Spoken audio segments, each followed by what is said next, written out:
I'm going to try not to set this on fire. Look at this. Don't forget to earth your welder.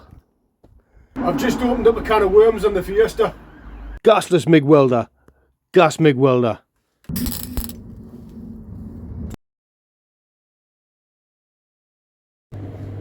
Hello there.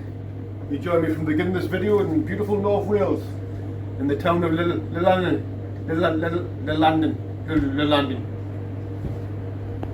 Hello there. Now I'm back in beautiful heaven. But I was in Wales, where I drove a canal boat over an aqueduct that looked like this.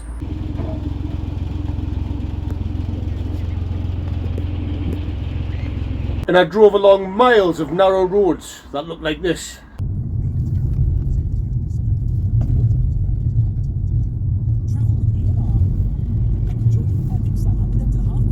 And I went on a self-operated forest coaster with one of the kids that looked like this.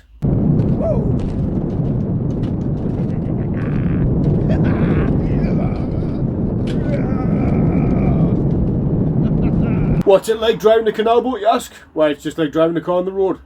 Some people know what they're doing, and there's some right knobheads as well. There was a massive tailback on one of the motorways on the way up there as well, about 5 miles long. At first, because it was raining, I thought it might have been a car crash, because you know, the rain always catches people out who can't drive well. You know, they're people. They've seen Fast and the Furious, they get a fast car, they think they can drive, they can't. But it wasn't, it was a wagon that was on fire. Speaking of not driving well, look at this. Not to make excuses, but I'm pretty sleep deprived. I got up at 4:30 this morning to drive back from Wales, and I've already been out. I already had the car in, but then I went out to get dinner again, and then I reversed into the driveway like I was Colin McRae, and the gravel took me wheel, and I just bumped off the wall. I mean, I'm not perfect.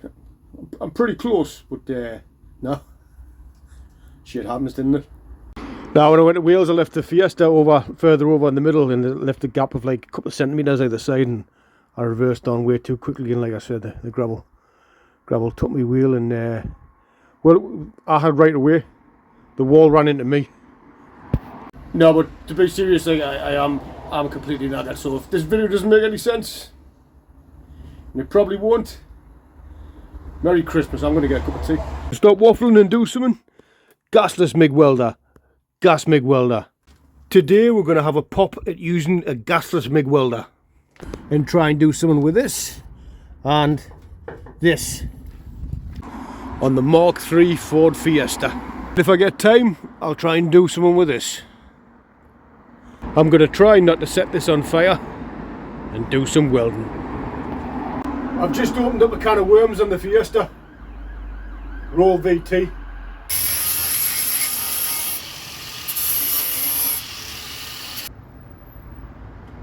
I've just opened up a can of worms.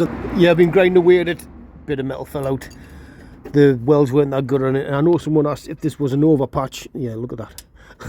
Looks kind of like thin metal that they've patched it as well. Someone asked if it was like an over patch thing, and I can feel some metal in there, so she would just, what you would do. That, you know what? Bring it on. Bring it on. Not up to speed when we welding yet, but bring it on.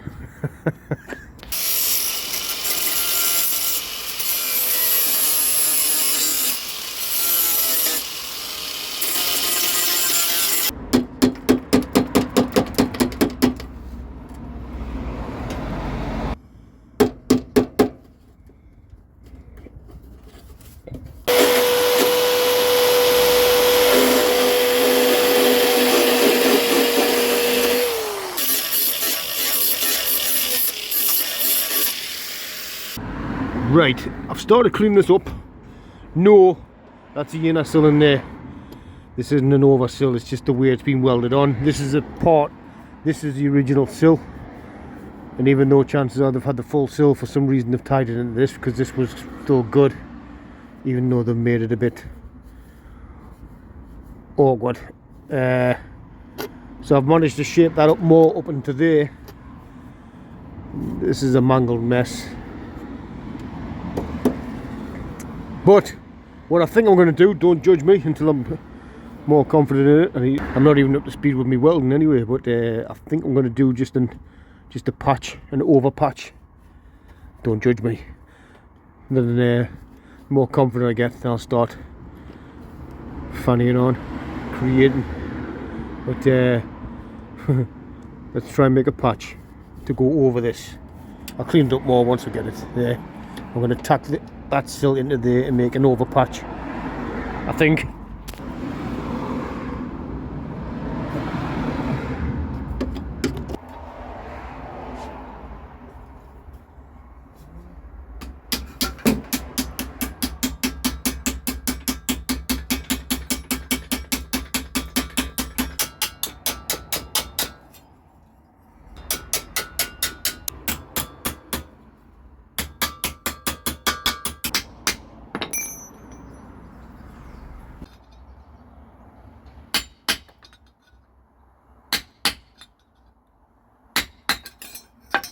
Yes, this is very crude. I could do with a vase. Have you ever seen that guy's page on Instagram, Japan's Customs? Brilliant metal worker. Well, I'm Crap Hands Customs. Oh!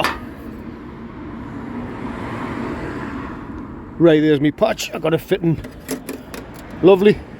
I'm trimming off the top bit once it's on there. I've got it fitting nice and snug as well. It didn't help that the sill's been put on a bit lopsided compared to the front of the sill, so it kind of runs down, and I'm trying to fit the panel straight. Know what I mean? But this is where I'm going to do it. I'm going to over patch it until I'm confident in now what I'm doing better. Still haven't got the hang of I'm going to try this gasless welder, and I'm going to try this gas welder and see if I can get some good tacks going. We'll see. Right, before we attempt to put that patch on, I'm out here in workshop 2, actually 3, that's workshop 2, isn't it? Workshop 3, do you like me welding bench? Everyone knows wood and plastic makes the best welding benches.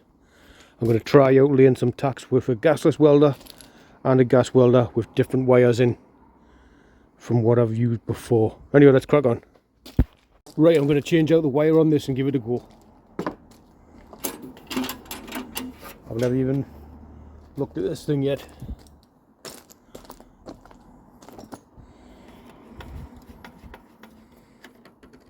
Thank you very much to Mick at work for the loan of the gasless welder.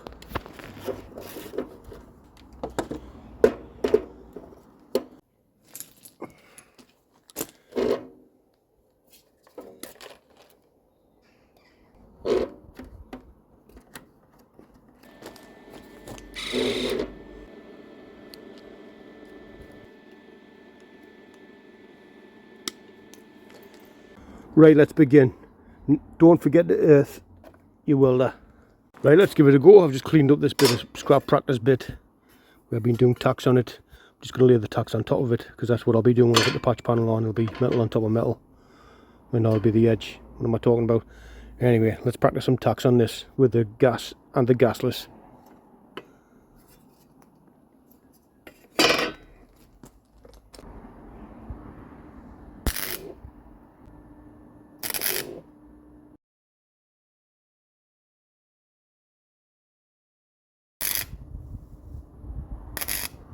I know it's meant to be canny spattery, but them tacks I was laying there weren't too bad towards the end, so I'd like to do stuff like get it a new tip, because that one didn't fit. I mean, it's not mine, but you know what I mean. I'd like to, with that wiring, it was definitely alright, and once I sorted the tension out, the wire feed was good. Yeah, more practice with that, I think. I know it's meant to be canny spattery, but it wasn't too spattery towards the end, and I did buy this stuff, and I've got questions about this stuff as well. Right, I've got 0.6mm wire in this, and I've got a bottle of CO2 which I was given. I know these hobby bottles don't last long, but I was given this, and I want to try and see how that welds with the 0.6 wire in. I'm not disputing that gas MIG welding is king. I'm just saying it'd be good with the amount I've got to do and outside, unless I get a unit sometime soon. That'd be great if I could get a gasless one doing an alright job. Right, that's that one done. Let's change up the wire on the Clark MIG Pro.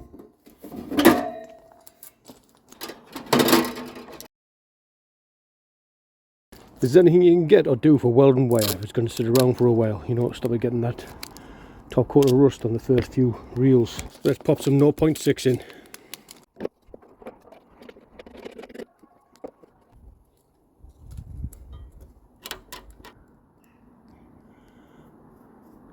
shove the shroud back on. It's fairly new, the shroud. The whole point what I'm trying to do here is, and you might have seen people use the gasless ones and these ones before, is get like penetration like all the way through, like these ones, while tacking and not completely melting the panel. Because you see loads of times with people, they've got the heat turned right down, they tack it, but it's honestly, you could like scrape it off with a wallpaper scraper or something. The whole point of it is being like, on a structural part anyway, is strong. Let's get this regulator on here.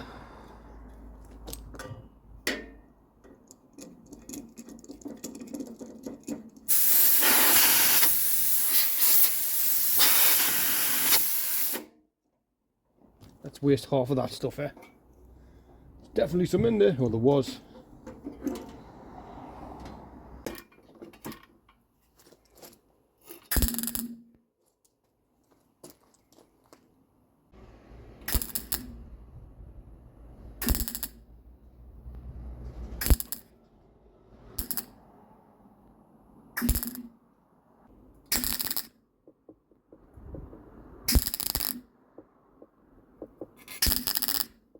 Right, I've got it on max and number 2, wire speed 6, and I've got the CO2 up to just before full whack, and the tacks are pretty cool, like. I'm well chuffed with them, see these ones? And I can stay on the trigger for a little bit as well. I was just practicing, you know, like when you get really thin metal and like a hole to try and like jump, just practicing that there. Although when I come to do stuff like that, I think the wire speed needs to go down on this, unless this needs more tension. But there's no doubt that them tacks are champion. If I do say so myself. I'm well chuffed with that, like. I know it's no big whoopty if you're watching, but it would be brilliant if I could get something like this working. See if I get a really windy day and I want to get some welding finished. But that CO2 and the settings I've got, it's finally laying tacks without burning through, and it's actually like strong tacks as well. Yeah, we'll go then, people. Let's have a go at patching this. Let's just do it.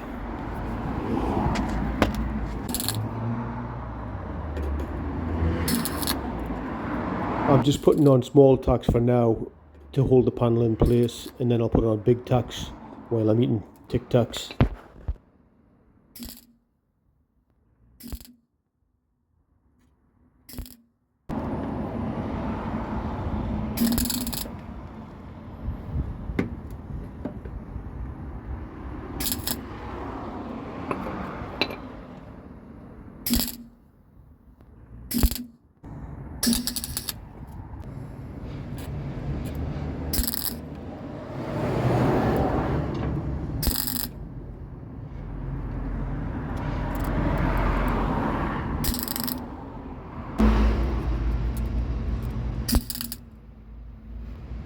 Right, that is tacked on, and it looks like someone who's practicing welding.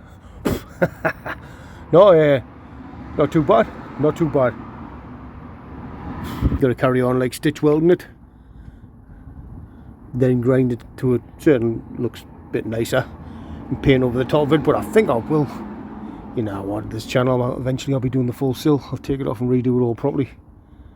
But I've run out of gas. Welder makes a difference, in this being a hobbyist welder, trying to find the, because everyone's got different opinions on like whack the gas up high, whack this up high, put that down low, how about that. But I want the welder to penetrate and be a good weld. But for me, the CO2 with 6mm wire, CO2 nearly whacked all the way up on full belt in 6 wire speed on this Clark Mig Pro 90. Spot on for the tacking. I mean, I'm only doing lap weld at the minute, and welding on off your back underneath the car is a whole different ball game altogether, which you've got to start learning again. Because it's one thing doing that, but then I want to get good at this, and then start to get good at the cut and butt welding. So, but I'm chuffed for the day, like actually getting the tag. I'm chuffed for trying to weld up the Viva now. Once that's all I want to do, get good tacks going, and then I can fanny on with like building metal pieces in awkward bits of welding and that, because it is a bit awkward on there. It just needs to be solid, don't need to be pretty on there. But I want to actually like solid and not just be like weld sitting on the top. Know what I mean? You see it all the time, especially on YouTube clips and Instagram clips, where someone goes to a welding place and the welder hands them the gun, and it's all like set up and everything like perfect, and someone like lays something, they go, oh wow, you're a really good welder. Half the thing is setting it up. But if a really good welder sets up his machine for you and says, and it's a decent machine, he goes, there you go, lay a tack, you should be able to like put a decent tack on. Half the thing is trying to get your settings right with some of these other like cheaper welders. I mean, I want a nice welder. I want to be indoors and I want a really good welder. I'm not saying bad workman always blames his tools.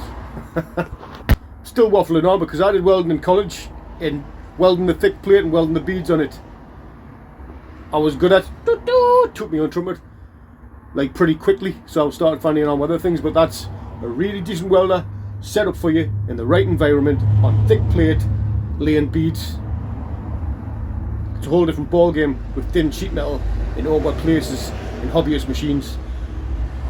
That's me end of me rant. I'll get off my soapbox. I mean, I think I found. I mean, I do want to get a gasless one and try and get good at that as well. You know, just in case, or just because, unless I get a unit or a place to weld, like I say. Definitely need to set this up for like a hobby bottle, the bigger bottles. Where can you get bigger bottles from? Or someone was saying something about pub CO2 that they do because they get it cheaper. I've chucked a bit of primer over them welds in that plate for now until I get back to it. A bit of etch primer over there. Is etch primer weld through primer? It isn't, is it? Is it? And now people talk about a weld through primer. I'll clean it off just to stop it from rust from getting to it for now until I get back to it, get some more CO2 and back to work for the week. Yes, I disconnected the battery before I welded it. I'm not making any sense. I'm starting new words before the last words have began. Red 05 just went past, giving us a beep and a wave. Class. Right, let's see if we can do something with this. I've already loosened off the wheel nuts. 3 18s and 2 19.5s. Stupid Ford wheel bolt there. Let's jack it up by the factory jacking point, where we've got it on unsteady ground as well. I kind of get it under there because of the pile of gravel, but we won't turn the arch liner off, we'll be alright. It's a nice solid car underneath this. Got some torculations holding in the wheel arch liner. I've took the wheel off already. One's knocking about there. And 2 button things there. Let's get these off. Righty tighty, lefty loosey.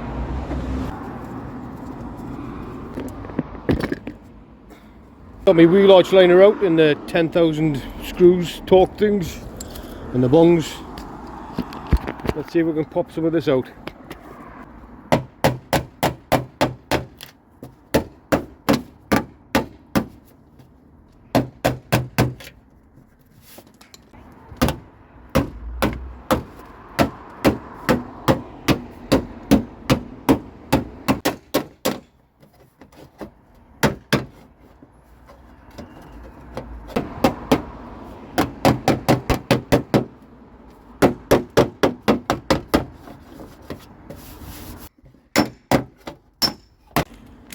Well, I popped most of it out and I've hit it with some Panther Black, but I think I'll hit down the high points and put a bit of filler in it before next time I paint. Now instead of looking really rough, it's just looking as rough as it was before. Kind of get it round like that crease there. I'm not a panel beater, but also as it folds in there, it's meant to come out more, but I've had enough of trying to fanny on with it. I'll have questions about this stuff in the next video. To be continued, my welding journey. I'm chuffed with that for today. Victory tastes better when you have known defeat. Thank you all very much for watching. Please like, share and subscribe. Have a great week and I'll see you in the next one.